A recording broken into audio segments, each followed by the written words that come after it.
the great pleasure to bring up some really remarkable people. So I would like to bring to the stage Klein, Tope Sadiku, Randy Nornes, Wroblewski, and Mithilesh Kotwal.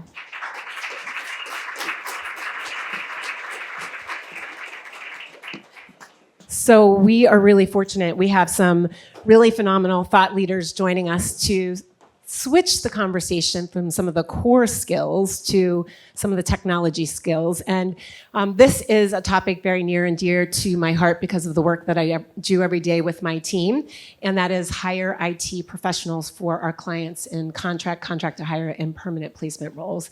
And I think 4 years ago, 5 years ago, every conversation was around DEI. And now every conversation is around AI and what that looks like. So we're really going to unpack that tonight. So what I'd love to do is ask each of you to quickly introduce yourselves. Tell us what you do, where you do it. And then also, as we're transitioning to tech, we just had this amazing conversation centered on core skills. So before we dive into the tech, as you introduce yourselves, will you also share with the group one core skill you've developed that has really helped you propel in your career as a leader? So why don't I start with you, Tope? Hi. Good afternoon, everyone. So my name's Tope Sadiku. I work for McDonald's right now. So I lead our global transformation, our legal, finance, and indirect sourcing and procurement transformation, the design, the organizational design of those transformations.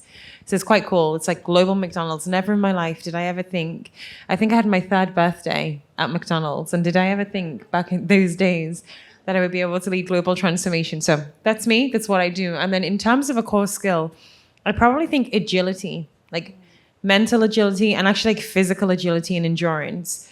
Probably 2, so yes for 1, I'll give you 2. 2 of the skills that have really helped propel my career, because especially in the transformation space, you start out with a plan and then things kind of go in sometimes a different way, but you have to go with the flow and you have to figure it out and you have to be agile and you have to adjust and you have to let it go. And it's not about the person, it's about the problem. So agility, I would say, is probably the biggest one. Love that. Thank you so much. Hello. Klein. I am the Dean of the Stewart School of Business at Illinois Institute of Technology. Been in this role since January. I've been at a couple of other institutions. A business school in a technology institution is a little different. My whole career has been around computer information systems, data analytics in that whole space. And we take a more applied approach to things in a business school. So it's an interesting time to work in. AI is certainly changing things. I would say one of the skills that I think has helped me tremendously, was mentioned earlier, is mindfulness, is the ability to really adapt and understand the context and the environment in which you're working. It's probably one of the things that I've relied upon in moving up through different roles throughout my career, both in academia, and I spent over a decade in the private sector. Thank you. Randy. Hi, I'm Randy Nornes. I am an enterprise client leader at Aon, and I have the privilege of working with all of the big technology companies that you know and love, and I've done that now for a number of decades, so going back in the pioneer internet days up until today. And so it's given me a front row seat, not only as the tech's being developed, but how it's being used. And so I think my special skill, I have a photographic memory, okay? But I have to physically see it in order to imprint it. And so I read a ton of material still in a physical way. I mean, I can read it on a computer, but it has to imprint. And so what I try to see is like, what's the next thing around the corner? And I think between the tech companies and the ability to do that makes me an interesting person to talk to. So looking forward to talking today. Thank you.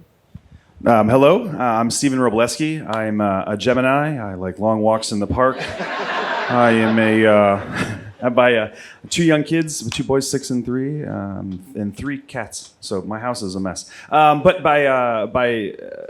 we talked a little bit about like where we come from. I spend my day job at Accenture by way of working for Apple, by running retail stores, by having a culinary degree, is all the things that I've done the last, decade, 2 decades for work, none of which translate to technology skills. So, but what I do every single day is help people understand how to use and utilize those things, because my day job at Accenture is in a place that we call talent and organization, which is people and how they organize, right? So, but this is the conversation we've been having the last few years of how do you bridge that gap, and it's been really fascinating. So the last 5 years, luckily, the phone hasn't stopped ringing. It's a great problem to have.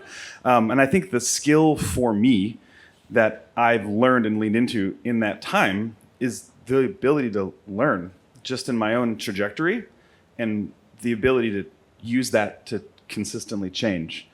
So I hopefully can bring that to the dialogue here today. Glad to be here. Thank you. Thank you. Lastly, Mithilesh Kotwal. I work for a company called Protivity, and I run portions of our technology consulting practice. So this topic is pretty close to my heart. I've got actually some personal stake in it too. I would say when you think about tech skills for tomorrow, I have a son who's studying at UFI in Champaign, and he is a CS major. So he's thinking through what skills will be relevant when I graduate. So that's, I think of that daily. When you talk about core skills, I tend to pick up skills that are more ancillary to my core tech skills. I'm a bartender part-time. I've got my license in the state of Illinois. I'm a certified life coach, so that helps with my bartending business at times, because It's actually the same who doesn't job. want life advice at the bar, right? So that's what I do to keep myself interested and keep going, is pick up skills that are ancillary to my business and use that to build authentic connections. I think what each of them has really touched upon is the necessity for curiosity, right? Because curiosity really, as they talked about in the last panel, which I loved, it really forces you to ask more, and what else, and what else. So the really important question that everyone wants to know is, where can we find you when we need life coaching and a drink? I mean, I change every couple of years. okay, so- all right, okay. Well, on this panel, we're going to do something a little bit different. We're going to actually have 2 polls, and so we want to hear from you. So I need you to please pull out your phone. And the first audience poll, and the question is this, as it comes up. The question is, what's the biggest challenge in trying to keep pace with technology? So if you scan the QR code and then enter your answer, A is understanding the technology itself. B, translating tech into business value. C, reskilling and preparing the workforce.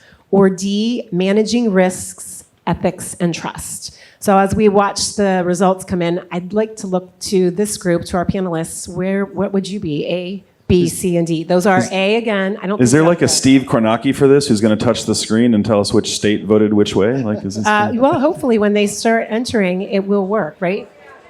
Yeah, we just need some time for the. Oh. Yeah, I was looking at. Okay. Well. Okay. So, all right. Okay. My paper tells me that the first question is this one. We have on our screen the second question, so let's go with that. What skills will be increasingly valuable over the next 4 years? AI and data literacy as number 1. Is this the question that we have now? Or we're back to the original?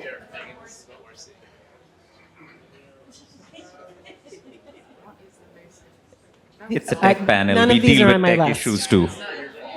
Sorry. No worries. Okay. Improv is it, although I don't have a password now. Just, will you tell me what it is? Okay, well, I don't It's all know. part of it, is. everybody. It's improv. Okay, here we go. So the question we have we're up talking. there is, what's the biggest challenge in trying to keep pace with technology? So that is the first one I have on my list. So to the panelists, A, understanding the technology itself. B, translating each into business value. C, reskilling and preparing the workforce. Or D, managing risk, ethics, and trust. What would you all say? I think it's B. I mean, translating. Yeah? Yeah, and the, Translating. Yeah, B as well. Not that I'm conforming, but I was objectively thinking B as Yeah. well. So not surprising, our audience feels the same at 41%, 42. So thank you. Sorry for the technical difficulties. Hopefully the next one will be so smooth. Okay. Keep your phones handy though, because we will have another one. So we're talking about technology, and I'd love to hear from all of you. You know, the rapid pace is real, and you're doing things every day. You're working with clients that are doing things every day.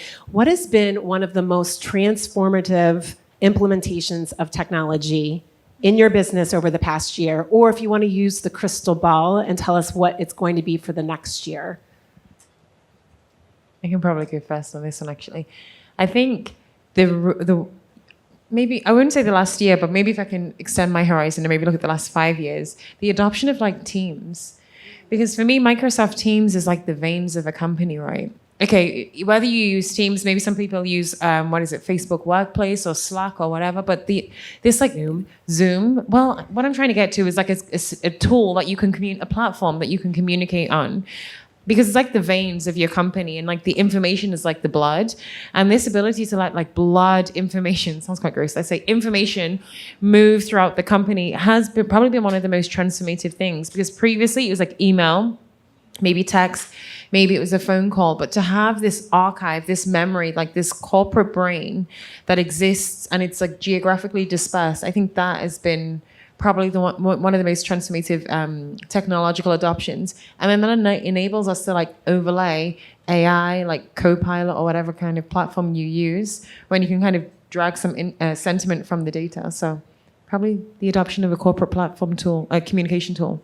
Randy, you look like you're ready to. No, I think I've, not to be a Microsoft commercial, but I think Copilot, or if you use Gemini, but any of the AI tools that people use every day has been really transformational, and people didn't really know it. It's been a lot of like test and learn and try, but you know, if you want to write a letter, if you want to put together a presentation, you can say what you're thinking, and it organizes things so you can add the creativity over the top. And so much, I think, work was about the structure and the mechanical part, and it was painful. And the analysts that use it now love their job, whereas they probably hated their job. I know they did, because it was a burnout job. And so I think that for many professions, that's going to be true.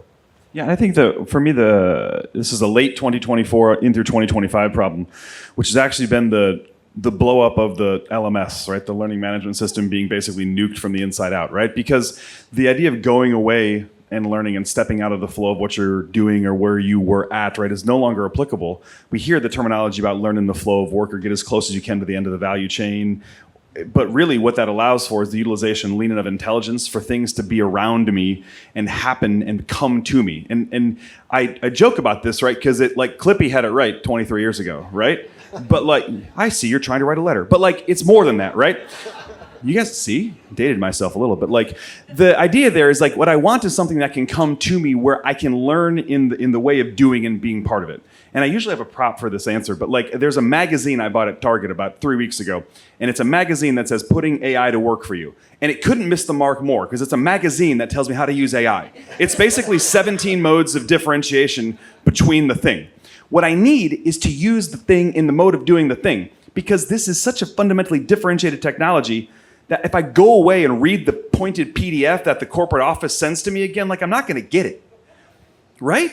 You guys are laughing, but you know exactly what I'm talking about, right? I need to be able to do the thing in my thing so I can change my own workflow, right? When I change my own, yes, from over here. When I change my own workflow, right? Like, now I get how it goes. And then what I can do is I can lean over at the bar and say, look, I learned this thing at work. This was pretty slick. You should, how cool is that? And if I can create this FOMO amongst my team, I can create fire in the workplace. People are going to want to do it. So, but that wasn't a problem we had 18 months ago. It's one we got right now. So that's my 2 cents of the technology that's done. Yep. I mean, and on that front, right, like the biggest transformative thing has been trying and failing, and it's been okay to do it. Like, we are learning bit by bit now, as opposed to you need to be a master at everything and then go out and try to do it. Right now, it's okay to fail. I mean, if you look at even ChatGPT or OpenAI, any of the other LLMs that are coming out in the market, they are the largest, I would say, beta testing in the world. You throw a product out, let people test it, and then you adopt and change and fix the bugs, and that's how we are doing it. So it's an iterative way of letting the entire world train its database by making mistakes and learning, and it's learning in the moment. There is so much there. It's fascinating how we are doing that right now. It's for tech skills, it's for any other skills. My mom, who struggled at learning Excel in 1999 when I left India, is on ChatGPT and learning technology and telling me things. That is the transformative part of what we are going through right now. Yeah, hands down generative AI, and it's reshaping how all of us interact, how we work, what we do.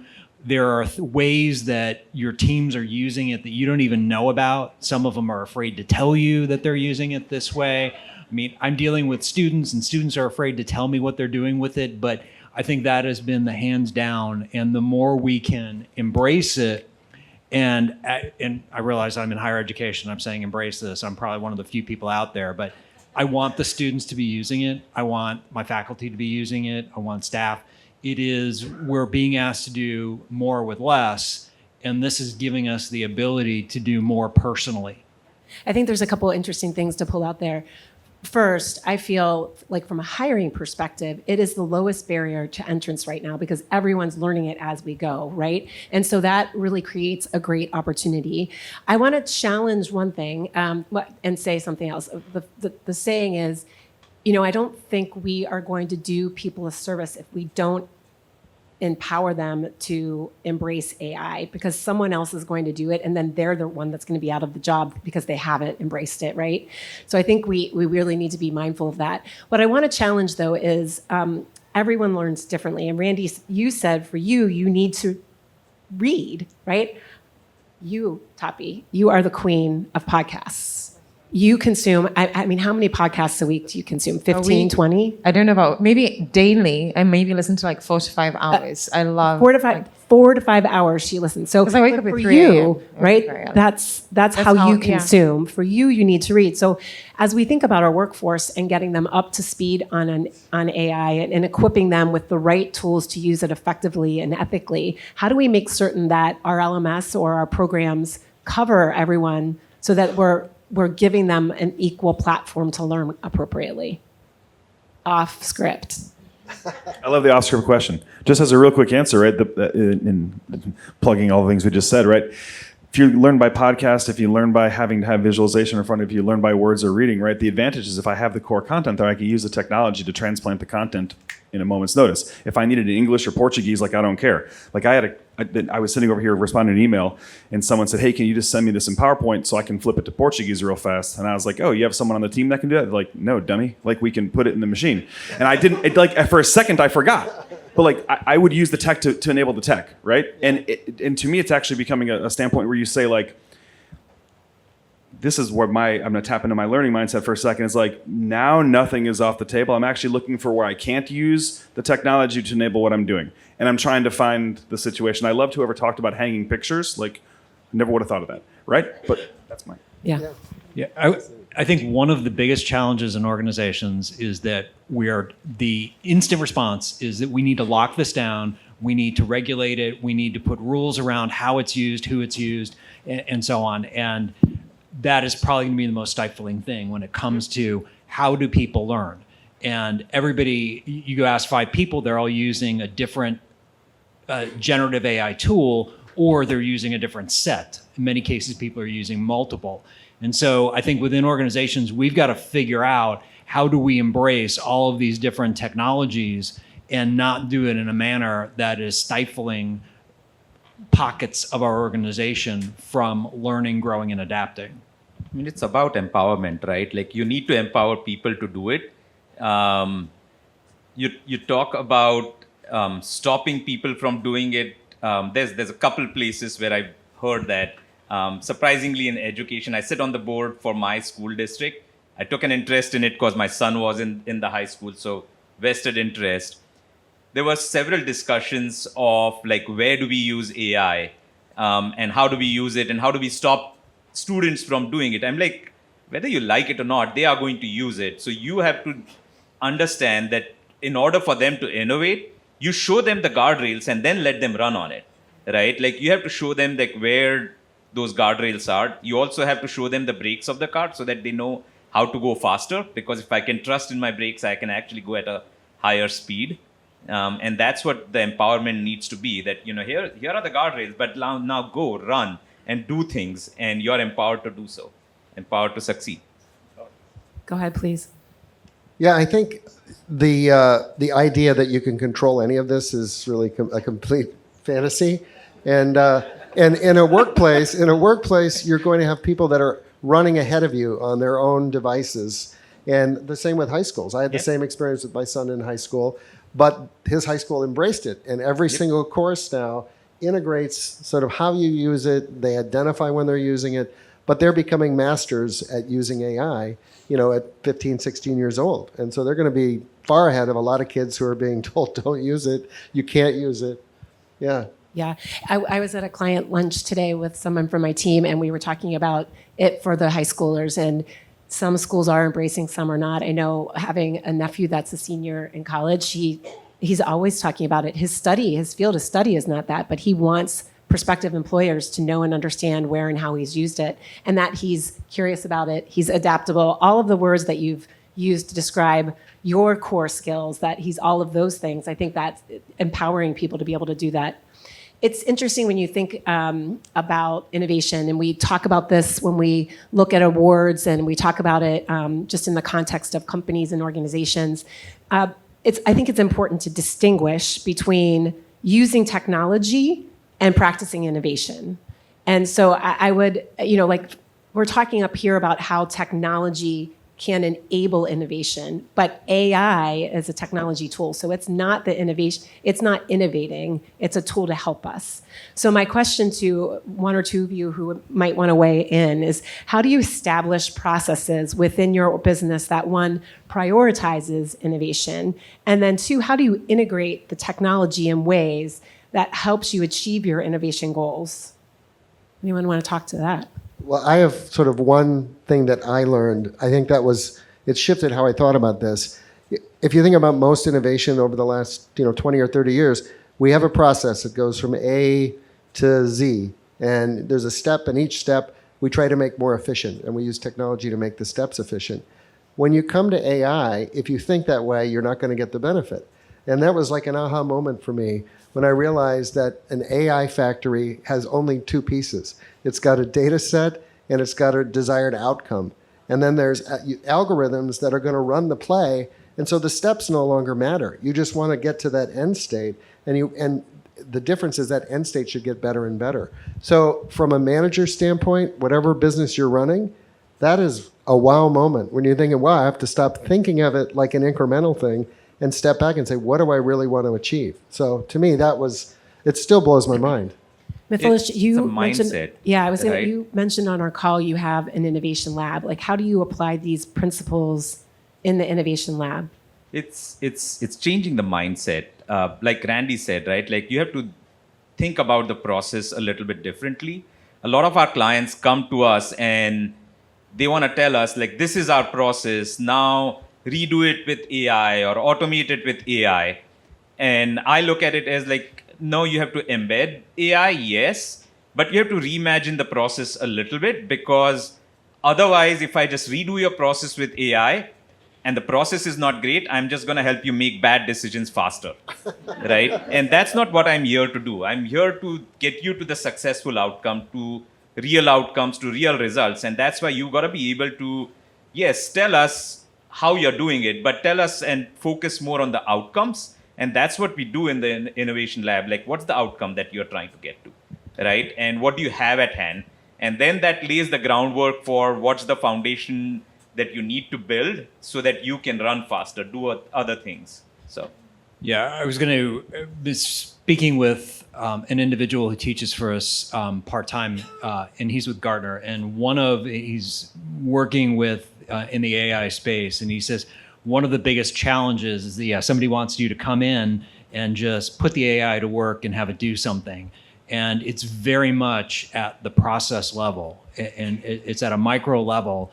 And you really have to focus on what are the outcomes and the things you're looking for it to do. But the caveat is we can't always see what the algorithm's doing, and they can't always explain what the algorithm's doing. So you've got to validate those outcomes, and you've really got to, it really does need to be that outcome focused. And so I think that's one of the biggest things.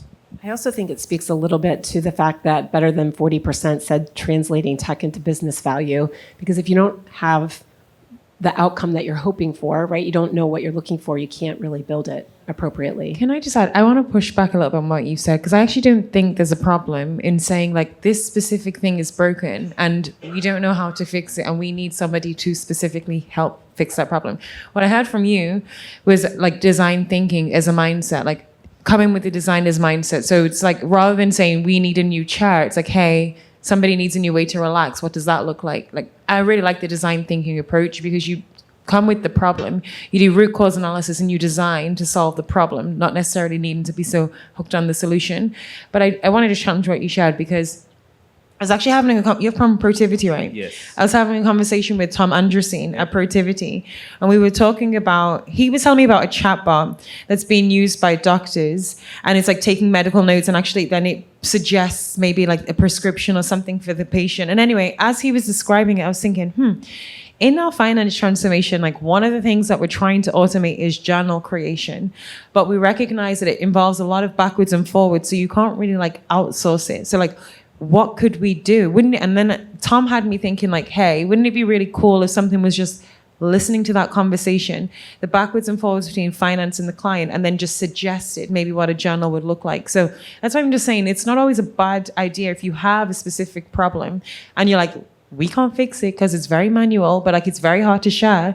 Maybe AI can also help this, but also I do like the big blue sky thinking with design thinking. I think it can be both. It doesn't have to be like either or. Yeah, no, it wasn't that you can't see what's happening. We have to understand this is probably one of the first technologies where we might not be able to go in and identify all the steps that it's gone through to get to the result. So you can't accept what it's giving you. You've got to be able to there's got to be some capacity to go through, and this is what he was really focusing on with organizations. There has to be some capacity for you to be solving a problem and you be able to recognize that this is actually the right solution. And so a lot of times when we were writing software code, historically, we could go in if there was something wrong and find the problems. And a lot of the AI tools we're getting now, it's not that easy to do.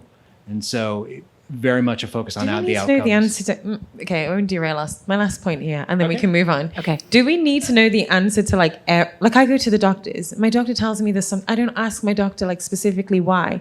And I'm just challenging you a bit. I'm not actually necessarily disagreeing with you 100%, but like, do you need to know exactly every single step to accept an outcome? No, we don't. And that's what I'm saying is that if we're accustomed to knowing all the incremental steps, if that's, and I think it's a lot of, that is how we've trained a lot of our students over decades. And now we're in a realm where we're not necessarily able to do that. And so we have to accept that there is really something in that black box. And so I think that's where he sees AI as being very different. I will say from a technology hiring perspective, specifically around software engineering, I've had leaders say that they feel that AI in the hands of their senior developers is more effective than the junior level because the senior level can challenge the logic and they understand it more to be able to determine if what they're being given is effective. I think that's what you're saying, in essence. Yes, and that's one of the biggest things we're seeing right now, and some of the feedback we're getting is that historically, when those students have taken those entry-level jobs, it has been the place to learn, to do things, to make mistakes and do those things. And now we're handing off a lot of stuff over to AI, particularly in programming. Well, that is where, in those entry-level positions, where they gained a lot of the experience and hands-on work in debugging code.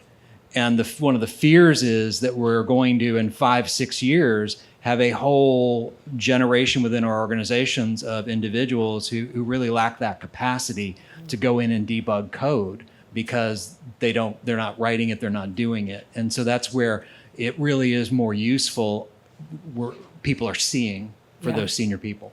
This is a great segue to our next poll that I'm hoping is going to be the right one. Okay. And it makes a lot of sense. So the question is, which skills will be increasingly valuable over the next few years? Is that what the question's going to be up there? Look at that. Okay. You can go back in if you haven't and make certain you've given us an answer. A is AI and data literacy. B, adaptability and continuous learning. C, ethical decision-making and tech use. And D, human-centered leadership. I personally am all B. B, B, B. Yeah. I'm B. Anyone else? Yeah. Yeah. Yep. And that is obviously what we're seeing from the audience as well. It goes to that curiosity, for sure. Yep. You know, when we were doing our prep call, Rich, you said something that really resonated on this topic. You said that the ultimate consumer in the students that you're producing is actually not the student, but the employers who hire the students. So I really find this fascinating. I think it's true. As I mentioned, I'm seeing it with my nephew now. My question to you is, in this rapidly changing landscape, how do you then prepare students for roles that may not even exist today? Is it the learning that we're preparing for, or what else are we equipping them with? I always go back to it's our role, particularly at colleges and universities, is not to teach them what to think, but how to think. And so in a technological institution with a lot of the technology that's evolved so rapidly over the past decade, it is very much about empowering them to the whole idea of the flipped classroom, where there's less lecturing and there's more doing. And we need to hone the skill of problem solving and the capacity to be adaptable, not just tell them that they need to be adaptable, but force them into situations where they have to be adaptable. A lot of what we now focus on is, instead of historically we focused a lot on giving them tests and can they get to the right answer, and in calculus can they calculate a derivative. We're never going to let them calculate a derivative. We saw how badly that can go. But what we want them to do is understand, can they take a tool and apply it to a problem, to rethink a process, to do it more efficiently? So a lot of it is about that hands-on and actually getting them as students to do things and work through problems. For the employer, go ahead, please.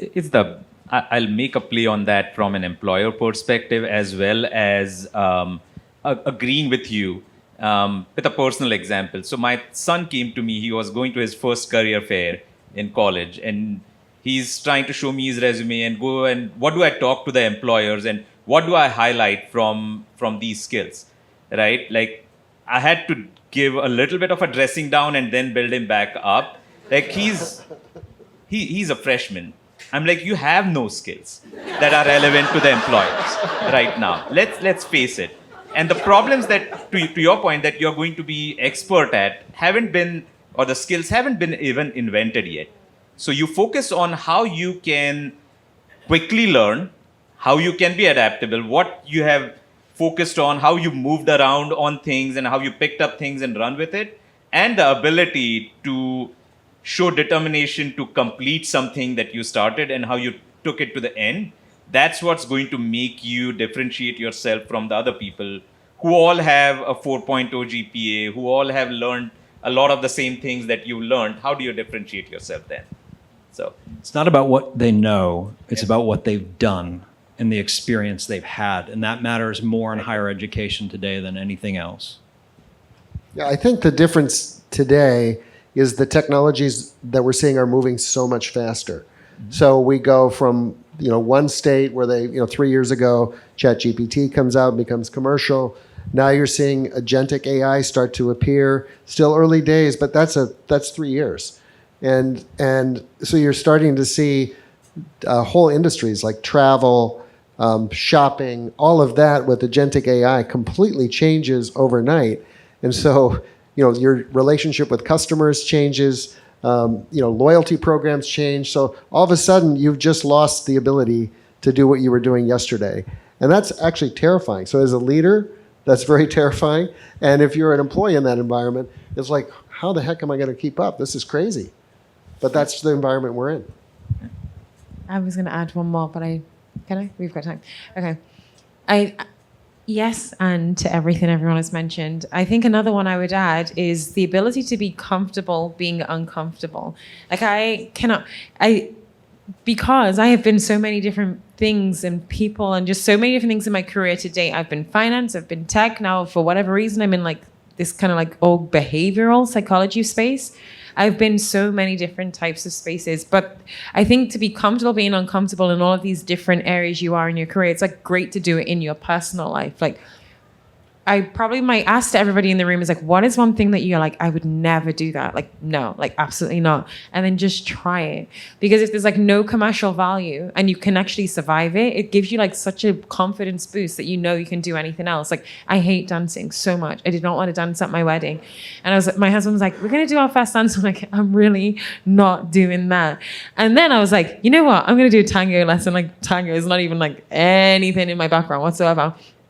And I survived. I'm like here to tell the tale. And like that was great. Actually, I mean, it wasn't great. There's no videos, but it was like good for me to try it because it gave me confidence in other areas of my life. So like maybe one takeaway for everyone in the room is like, what is the one thing that if someone was like, do it, you're like, absolutely not. Sing, do karaoke. I don't even know, like do a handstand. You might think my body cannot do that. Like, trust me, you can do a lot more than we probably give ourselves credit for. And that ability to be comfortable being uncomfortable in the small things then gives you the confidence to be comfortable being uncomfortable in the big things. And then I think there's like nothing we couldn't really do because right now we're saying AI. Who even knows what it is like 5 years from now? Who even knows what it is 10 years from now? I don't even think it's going to be like talking about AI and Copilot and all those kinds of things. It will be some other problem. So you have to be like adaptable, but like confident in that uncertainty as well. Yeah. And at the end of the day, I think we have to ask ourselves not what's the worst thing that could happen, but what's the best outcome that could be there. And it just shifts the narrative a little bit and it sounds so much more positive. And it's also the growth mindset more than anything. I want to talk with Stephen and Mithilesh about business transformation. That is an area where you spend a lot of time. You're both deep into data-driven, tech-forward operations and transformations. Why is it so important for every company, no matter if they're low-tech, non-traditional, to embrace this? And what are some of the first steps that you would counsel them to take in how to transform their business? And I think we heard it a little bit earlier about the first website here at Second City, and they thought, gosh, why do we have this? And now it's how they, so it's a perfect example. But what would you tell people? I mean, to me, right, that website example is a very good one, right? Like, I think part of the goal is trying to meet people on the road where they are, right? So there's no doubt that as we spent a bunch of time talking today about artificial intelligence and differentiated technologies, the customers, right, they're going to be out there trying and working and operating in different ways. You'd want to try and meet them on the road where they are. And I think that there's a mentality, right, as a talent and organization person at heart, right, who dabbles in technology and fun things, right? I've seen a lot of places where people are like, I do all these cool things in my life, and like I can put in agents and go shopping, and I can low code my thing, and I can make a family app, and then I go to work and I log into a green screen, right? So like, why can't work be more like my life is a thing. I want to have a situation where what I experience in the consumer land is what I go and do at work, because I need to win competitive, meaningful, growth-minded, innovative, challenging, don't be afraid to do a handstand type of people. Like that's who I want to win in the workplace. And I can tell a hell of a good story. But if everything that I have, right, if the consumer can get an iPhone 17, right, and I'm on a rotary dial at the office, like I lose in that battle. And so, yes, I need them and I want them to understand the investment in that, but I also want them to be able to, I think most organizations try and be in business for at least a little while, right? So that they've got to try, like you want to win for a little while. Give yourself a fighting chance to go and pull that forward. And this is a mindset where, I mean, the green screen thing's not a joke, right? Like I walk around and I know you guys do, right? Too. We see those in organizations, right? Mm-hmm. It's really hard to say, and walk into your institution, right, and say, I'd like to hire you, dear new graduate, please come work on DOS 2.0. Like, it's not going to work. They won't know what it is. Well, fair enough. They wouldn't know what it is. We could say Windows and say the same thing, right? But so that's a challenge. So I push to say, like, how can we create that why can't work be more like my life moment and win your fair share of talent? And you want to meet the consumer on the road where they fundamentally are so that they can have this sort of seamless style experience. And that's the agenda that I push for transformation. And to me, that's what that means when it's talking about transform in a way. So. Yeah, I mean, one of the biggest principles for transformation is normalizing failure these days, right? Because we are building so many things so iteratively, it's okay to fail and experiment because that's the whole nature of the beast, right? Like when you're trying to transform, you are going to have to experiment. You are going to have your fair share of, that didn't go well, so let's try something different. But be open to design and design iteratively. Otherwise, a lot of organizations for transformations in the old style used to go like, this is my design and nothing is changing. And we get to the end. And what I commonly joke with those organizations, because you never hit the satisfaction score at the end of a long engagement because it's working as designed, not as desired. So there's a big difference in that statement. So focus on that what do you want it to do? Focus on that outcome and then be ready to change. You've done that in picking up on your statement. You've done that in life. You've changed things. I mean, what you did several years back is not the same thing you're doing today. So same thing, bring that mentality to that transformation because at the end of the day, you are, the word is transform. You're trying to change. So it's not going to happen by doing the same exact thing in a new technology, right? So what advice can we give to leaders that are worried about taking the risk on, either embracing it or not embracing it? I think I think the general approach on transformation, right, is it's looked at like it's a program. Like, this thing's going to end in 36 months and like, I think that's a fool's errand to go down anymore these days, right? Like, you're going to consistently and constantly sort of change. And I think two things battle this mentality. For a couple generations, we've been taught that the size of my fiefdom is the size of my power in an organization, whether that's your own company of 5 people that you're in charge of, or, a huge megalopolis that runs across the world.